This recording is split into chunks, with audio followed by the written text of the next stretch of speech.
Mercredi 12 octobre 2011, les membres du gouvernement ivoirien se sont retrouvés au palais présidentiel d'Abidjan pour le traditionnel conseil des ministres du mercredi sous la présidence du chef de l'État, le docteur Alassane Dramane Ouattara.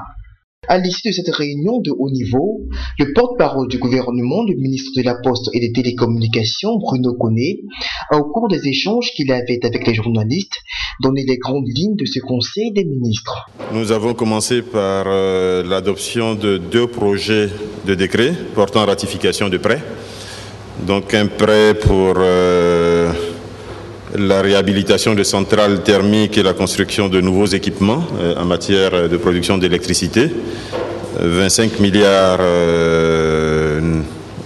pour ce projet. Et puis un deuxième prêt de 7 milliards pour la construction du pont de Boisflé et puis le renforcement de la voirie de cette ville.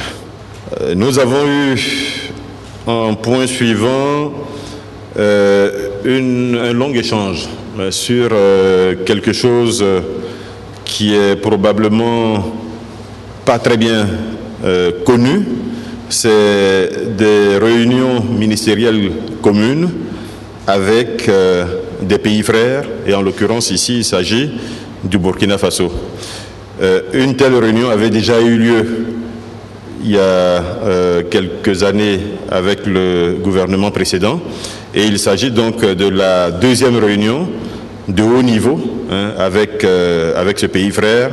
Deuxième réunion qui va débattre d'un certain nombre de sujets qui nous concernent tous les deux, de sujets concernant le transport, de sujets concernant la sécurité, de sujets concernant l'énergie, de sujets concernant la sécurité transfrontalière notamment.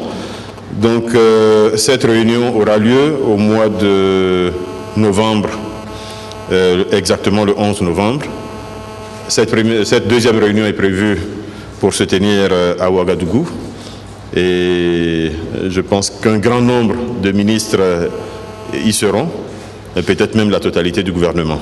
Au terme de ce développement, Bruno Koné, en réponse à la question de confrères liés aux récentes violences qui ont émaillé la dernière manifestation politique de l'ex-parti au pouvoir le samedi 8 octobre dernier à Abidjan, a affirmé que les autorités du pays se tiennent prêtes à garantir le libre exercice des activités politiques pour tous les partis, mais que cela ne devrait aucunement donner lieu à des dérapages verbaux, car martèle-t-il, nul n'est à l'abri de représailles.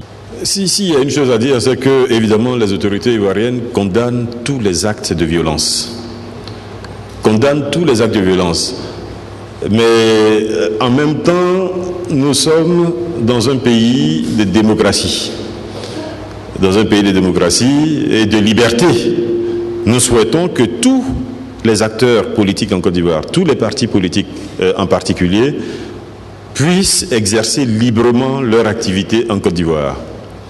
Mais il s'agit que tout le monde exerce ses activités dans le cadre de nos lois, dans le cadre des règles qui sont établies, et puis dans le respect de l'autre. C'est tout ce que nous souhaitons que les populations fassent, c'est tout ce que nous souhaitons que les partis politiques fassent.